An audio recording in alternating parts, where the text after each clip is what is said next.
ವಿವಾದಗಳ ನಡುವೆ ಈಗ ಒಂದು ರಾಷ್ಟ್ರ ಒಂದು ಚುನಾವಣೆಗೆ ಕೇಂದ್ರ ಸರ್ಕಾರ ಅಸ್ತು ಅಂತ ಹೇಳಿದೆ. ಇನ್ನು ಈ ಒನ್ ನೇಷನ್ ಒನ್ ಎಲೆಕ್ಷನ್ ಅನ್ನ ನರೇಂದ್ರ ಮೋದಿ ಅವರು ಸಾಕಷ್ಟು ಬಾರಿ ಉಲ್ಲೇಖ ಮಾಡಿದ್ದಾರೆ.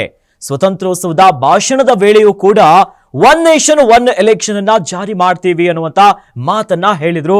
ಆದ್ರೆ ಈಗ ಕೇಂದ್ರ ಸಂಪುಟ ಸಭೆಯಲ್ಲಿ ಈ ಕುರಿತಂತೆ ಮಹತ್ವದ ನಿರ್ಧಾರವನ್ನ ಕೈಗೊಂಡಿದ್ದಾರೆ. ಈ ಕುರಿತಂತೆ ಒಂದು ಬ್ರೇಕಿಂಗ್ ನ್ಯೂಸ್ ಲಭ್ಯವಾಗ್ತಾ ಇದೆ, ಗಮನಿಸ್ತಾ ಹೋಗೋಣ.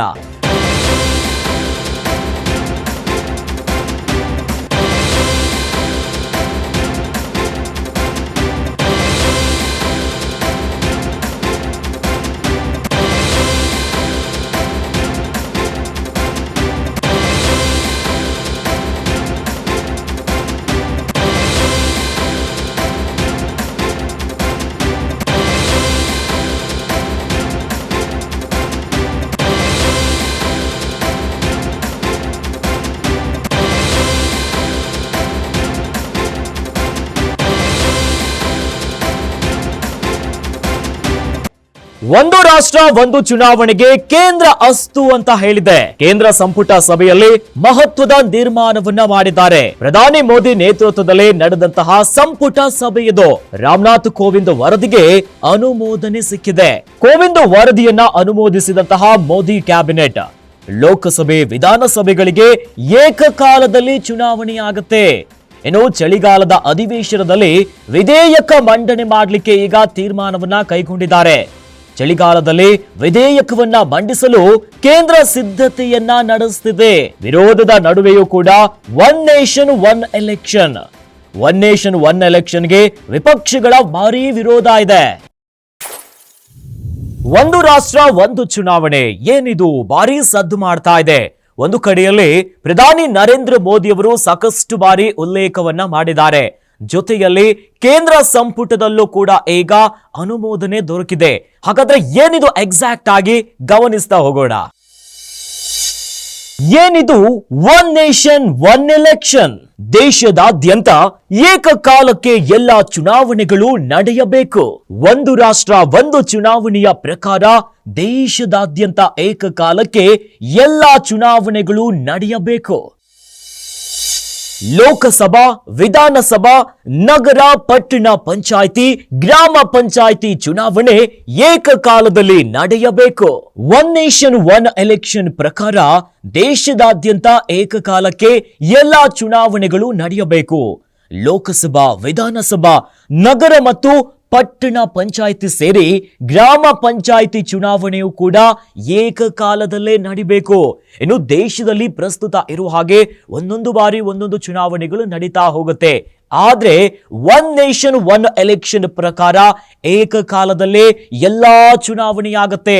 ಗ್ರಾಮ ಪಂಚಾಯಿತಿಯಿಂದ ಹಿಡಿದು ಲೋಕಸಭೆಯ ಚುನಾವಣೆಯೂ ಕೂಡ ಏಕಕಾಲಕ್ಕೆ ಆಗತ್ತೆ. ಹಾಗಾದ್ರೆ ದೇಶದಲ್ಲಿ ಒನ್ ನೇಷನ್ ಒನ್ ಎಲೆಕ್ಷನ್ ಜಾರಿಯಾದ್ರೆ ಏನು ಲಾಭ ಇರುತ್ತೆ?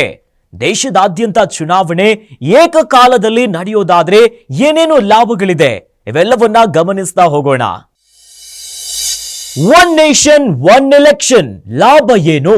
ಈ ವ್ಯವಸ್ಥೆಯಿಂದ ಸಮಯದ ಉಳಿತಾಯ ಆಗುತ್ತೆ. ಏಕಕಾಲದಲ್ಲಿ ಚುನಾವಣೆ ನಡೆಯೋದ್ರಿಂದ ಸಮಯ ಉಳಿತಾಯವಾಗುತ್ತೆ. ಈ ಮೂಲಕವಾಗಿ ಸರ್ಕಾರದ ಕೆಲಸ ಆರಾಮಾಗಿ ಸಲೀಸಾಗಿ ನಡೆದು ಬಿಡುತ್ತೆ.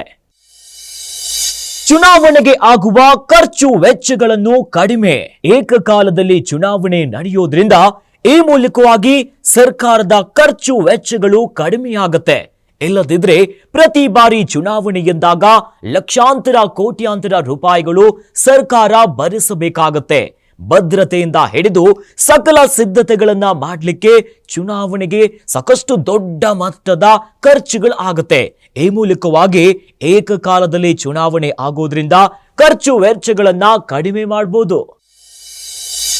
ಈ ಹಣವನ್ನು ಅಭಿವೃದ್ಧಿ ಕಾರ್ಯಗಳಿಗೆ ಬಳಸಬಹುದು. ದೇಶದಲ್ಲಿ ನಿರಂತರವಾಗಿ ಒಂದಲ್ಲ ಒಂದು ಮೂಲೆಯಲ್ಲಿ ಪಟ್ಟಣ ಪಂಚಾಯಿತಿ ಚುನಾವಣೆಯಿಂದ ಹಿಡಿದು ನಾನಾ ಚುನಾವಣೆಗಳು ನಡೀತಾನೆ ಇರುತ್ತೆ. ಹೀಗಾಗಿ ಯಾವಾಗ ದೇಶದಾದ್ಯಂತ ಏಕಕಾಲದಲ್ಲಿ ಚುನಾವಣೆ ನಡೆದ್ರೆ ಸರ್ಕಾರದ ವೆಚ್ಚ ಹೊತ್ತು ಕಡಿಮೆಯಾಗುತ್ತೆ. ಇದರ ಜೊತೆಯಲ್ಲಿ ಈ ಹಣವನ್ನ ದೇಶದ ಸಮಗ್ರ ಅಭಿವೃದ್ಧಿ ಕಾರ್ಯಗಳಿಗೆ ಬಳಸಬಹುದು. ಪದೇ ಪದೇ ನೀತಿ ಸಂಹಿತೆ ಹೆಸರಿನಲ್ಲಿ ಅಭಿವೃದ್ಧಿ ಸ್ಥಗಿತ. ಚುನಾವಣೆ ನಿಗದಿ ಆದ ನಂತರ ನೀತಿ ಸಂಹಿತೆ ಜಾರಿ ಬರುತ್ತೆ. ಈ ಮೂಲಕವಾಗಿ ಸರ್ಕಾರದ ಕೆಲಸಗಳಿಗೆ ಬ್ರೇಕ್ ಬೀಳುತ್ತೆ. ಈ ಮೂಲಕವಾಗಿ ಅಭಿವೃದ್ಧಿ ಕೆಲಸಗಳು ಸ್ಥಗಿತ ಆಗುತ್ತೆ. ಹೀಗಾಗಿ ಏಕಕಾಲದಲ್ಲಿ ಚುನಾವಣೆಯಾದ್ರೆ ಸರ್ಕಾರದ ಕೆಲಸ, ಅಭಿವೃದ್ಧಿ, ಪ್ರಗತಿಪರ ಕೆಲಸ ಆರಾಮಾಗಿ ನಡೆಯುತ್ತೆ. ಇದರಿಂದ 5 ವರ್ಷ ಅಭಿವೃದ್ಧಿಗೆ ಅಡೆತಡೆ ಇರೋದಿಲ್ಲ. ಏಕಕಾಲದಲ್ಲಿ ಚುನಾವಣೆಯಾದ್ರೆ ಸಮಯ ಉಳಿಯುತ್ತೆ, ಖರ್ಚು ವೆಚ್ಚಗಳು ನಿಭಾಯಿಸಬಹುದು. ಜೊತೆಯಲ್ಲಿ 5 ವರ್ಷ ಅಭಿವೃದ್ಧಿ ಕಾರ್ಯಗಳಿಗೆ ಯಾವುದೇ ಅಡೆತಡೆಗಳು ಬರೋದಿಲ್ಲ. ಚುನಾವಣೆ ನೆಪದಲ್ಲಿ ತೀರ್ಮಾನ ಮುಂದೂಡಿಕೆ ಆಗಲ್ಲ. ಚುನಾವಣೆಯ ಹೆಸರಿನಲ್ಲಿ ಪ್ರಗತಿಪರ ಕೆಲಸಗಳು ಸ್ಥಗಿತ ಆಗುತ್ತೆ. ಈ ಮೂಲಕವಾಗಿ ಚುನಾವಣೆಯ ನೆಪದಲ್ಲಿ ತೀರ್ಮಾನವನ್ನ ಮುಂದೂಡಿಕೆ ಮಾಡುವುದಕ್ಕೆ ಏಕಕಾಲದಲ್ಲಿ ಚುನಾವಣೆಯಾದ್ರೆ ಎಲ್ಲದಕ್ಕೂ ಕೂಡ ಬ್ರೇಕ್ ಬೀಳುತ್ತೆ. ಪೊಲೀಸ್, ಶಿಕ್ಷಕರು, ಸರ್ಕಾರಿ ಅಧಿಕಾರಿಗಳ ಹೊರೆ ಕಡಿಮೆ. ಯಾವಾಗ ಚುನಾವಣೆ ಆಗುತ್ತೆ, ಪ್ರತಿ ಬಾರಿ ಸರ್ಕಾರದ ಅಧಿಕಾರಿಗಳು ಚುನಾವಣೆ ಕಾರ್ಯದಲ್ಲಿ ತೊಡಗಿರ್ತಾರೆ. ಪೊಲೀಸ್ ಅಧಿಕಾರಿಗಳು, ಶಿಕ್ಷಕರು, ಸರ್ಕಾರಿ ಅಧಿಕಾರಿಗಳಿಗೆ ಅವರ ಕೆಲಸದ ಜೊತೆಯಲ್ಲಿ ಚುನಾವಣೆಯ ಜವಾಬ್ದಾರಿಗಳಿರುತ್ತೆ. ಈ ಮೂಲಕವಾಗಿ ತಮ್ಮ ಕಾರ್ಯಗಳಿಗೂ ಅಡಿಯಾಗುತ್ತೆ, ಜೊತೆಯಲ್ಲಿ ಅವರಿಗೂ ಕೂಡ ಹೊರೆಯಾಗತ್ತೆ.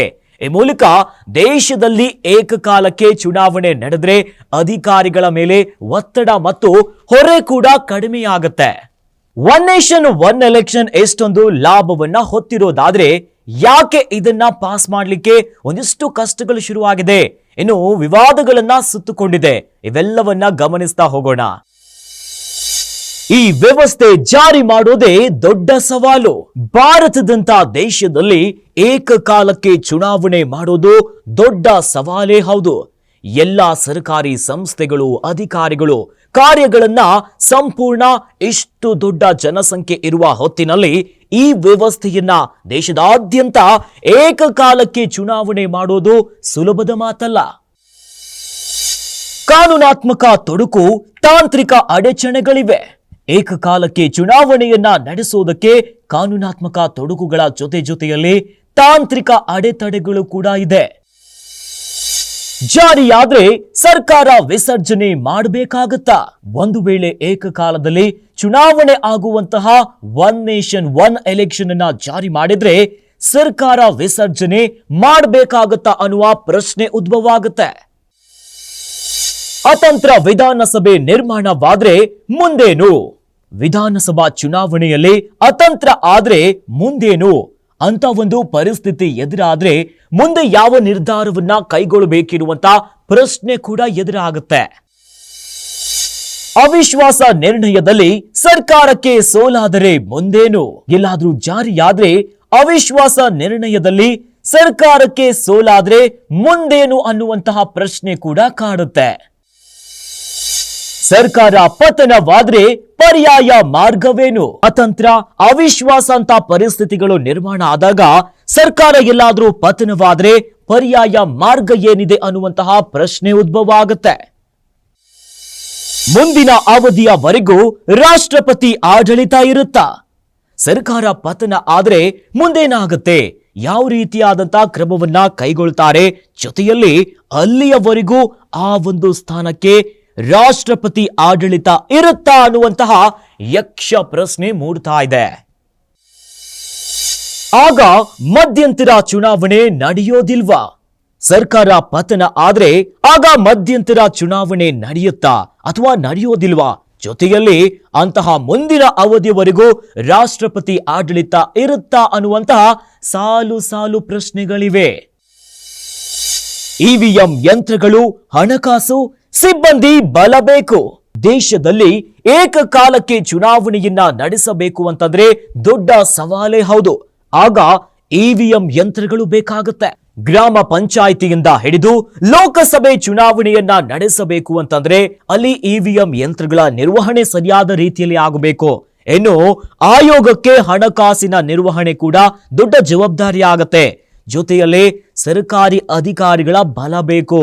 ಭಾರತದ ಪ್ರಜಾಪ್ರಭುತ್ವದ ನಮ್ಮ ಮೂಲ ಸ್ತಂಭವಾಗಿರುವಂತಹ ಚುನಾವಣೆ ಸಂಪೂರ್ಣ ಕಾನೂನಾತ್ಮಕವಾಗಿ ಬದ್ಧವಾಗಿ ನಡೀಬೇಕು ಅಂತಂದ್ರೆ ಸಾಕಷ್ಟು ಸವಾಲುಗಳಿದೆ. ಇವೆಲ್ಲ ಕಾರ್ಯಗಳನ್ನ ನಿರ್ವಹಣೆ ಮಾಡೋದು ದೊಡ್ಡ ಜವಾಬ್ದಾರಿ. ಇದನ್ನ ನಿರ್ವಹಿಸಲು ಚುನಾವಣಾ ಆಯೋಗ ಶಕ್ತವಾಗಿದೆಯಾ? ದೇಶದಲ್ಲಿ ಗ್ರಾಮ ಪಂಚಾಯಿತಿ ಚುನಾವಣೆಯಿಂದ ಹಿಡಿದು ಲೋಕಸಭೆಯ ಚುನಾವಣೆಯು ಏಕಕಾಲಕ್ಕೆ ಆಗಬೇಕು ಅಂತಂದ್ರೆ ದೊಡ್ಡ ಜವಾಬ್ದಾರಿಯಾಗಿರುತ್ತೆ. ಏನು ಇದನ್ನ ನಿಭಾಯಿಸಲು ಚುನಾವಣಾ ಆಯೋಗಕ್ಕೆ ಸಾಧ್ಯನಾ ಅನ್ನುವಂತಹ ಪ್ರಶ್ನೆಗಳು ಕೂಡ ಮೂಡುತ್ತೆ. ಯಾಕಂತಂದ್ರೆ ಹಣಕಾಸಿನ ವ್ಯವಸ್ಥೆಗಳಾಗಬೇಕು, ಇನ್ನು ಭದ್ರತೆ ವ್ಯವಸ್ಥೆಗಳನ್ನ ಕಲ್ಪಿಸಬೇಕು, ಜೊತೆಯಲ್ಲಿ ಸರ್ಕಾರಿ ಅಧಿಕಾರಿಗಳ ಕಾರ್ಯ ಕೂಡ ಬಹಳ ಪ್ರಮುಖವಾಗಿರುತ್ತೆ. ಇವೆಲ್ಲವನ್ನ ದೇಶದಾದ್ಯಂತ ಭಾರತದಂತಹ ಪ್ರಜಾಪ್ರಭುತ್ವದ ಎಷ್ಟು ದೊಡ್ಡ ದೇಶದಲ್ಲಿ ಈ ರೀತಿಯಾಗಿ ಚುನಾವಣೆಯನ್ನ ಮಾಡಬೇಕು ಅಂತಂದ್ರೆ ದೊಡ್ಡ ಸವಾಲಾಗಿರುತ್ತೆ. ಈಗ ಚುನಾವಣಾ ಆಯೋಗಕ್ಕೆ ಇದು ಸಾಧ್ಯನಾ ಅನ್ನುವಂತಹ ಪ್ರಶ್ನೆ ಇದೆ. ಈಗಿನ ವೋಟರ್ ಐಡಿ ಇರುತ್ತಾ ಅಥವಾ ಬದಲಾವಣೆ ಆಗುತ್ತಾ ಅನ್ನುವಂತ ಪ್ರಶ್ನೆ ಕೂಡ ಇದೆ. ಈಗ ಚುನಾವಣೆಗೆ ವೋಟರ್ ಐಡಿ ಇದೆ, ಆದರೆ ದೇಶದಾದ್ಯಂತ ಒನ್ ನೇಷನ್ ಒನ್ ಎಲೆಕ್ಷನ್ ನಡೆಯೋದ್ರಿಂದ ಬೇರೆ ಬದಲಾದಂತಹ ವೋಟರ್ ಐಡಿಯನ್ನ ಸರ್ಕಾರ ನೀಡುತ್ತಾ ಇಲ್ವಾ ಅನ್ನುವಂತಹ ಒಂದಿಷ್ಟು ಗೊಂದಲಗಳು ಕೂಡ ಇದೆ. ಒನ್ ನೇಷನ್ ಒನ್ ಎಲೆಕ್ಷನ್ ಒಂದಿಷ್ಟು ವಿವಾದಗಳನ್ನ ಹೊತ್ತು ತಂದ್ರೆ ಮತ್ತೊಂದಿಷ್ಟು ಲಾಭಗಳನ್ನ ಕೂಡ ಹೊತ್ತಿದೆ. ಒಂದೇ ನಾಣ್ಯದ ಎರಡು ಮುಖಗಳಂತೆ ಕಂಗೊಳಿಸ್ತಾ ಇದೆ. ಏನೋ ಈ ಮೂಲಕ ಈಗ ಕೇಂದ್ರ ಸಂಪುಟ ಸಭೆ ಮಹತ್ವದ ನಿರ್ಧಾರವನ್ನ ಕೈಗೊಂಡಿದೆ. ಮುಂದಿನ ಚಳಿಗಾಲದ ಅಧಿವೇಶನದಲ್ಲಿ ಇದನ್ನ ಪ್ರಸ್ತಾಪನೆ ಮಾಡಬೇಕು ಅಂತ ಇನ್ನು ನರೇಂದ್ರ ಮೋದಿ ಅವರು ಕೂಡ ಸಾಕಷ್ಟು ಬಾರಿ ಇದನ್ನ ಉಲ್ಲೇಖ ಮಾಡಿದ್ದಾರೆ. ಹೀಗಾಗಿ ನರೇಂದ್ರ ಮೋದಿ ಅವರ ನೇತೃತ್ವದ NDA ಇದನ್ನ ಬಹಳ ಬಲವಾಗಿ ಹೊಂದಿಕೊಂಡಿದೆ. ಹಾಗಾಗಿ ಮುಂದೆ ಯಾವ ತಿರುವನ್ನ ಕಂಡುಕೊಳ್ಳುತ್ತೆ, ಲೋಕಸಭೆ ಮತ್ತು ರಾಜ್ಯಸಭೆಯಲ್ಲಿ ಇದು ಅಂಗೀಕಾರವನ್ನ ಪಡೆದು ಮತ್ತೆ ಬಿಲ್ ಇಂದ ಆಕ್ಟ್ ಆಗಿ ಪಾಸ್ ಆಗುತ್ತಾ, ಏನಾಗುತ್ತೆ ಕಾದು ನೋಡಬೇಕು.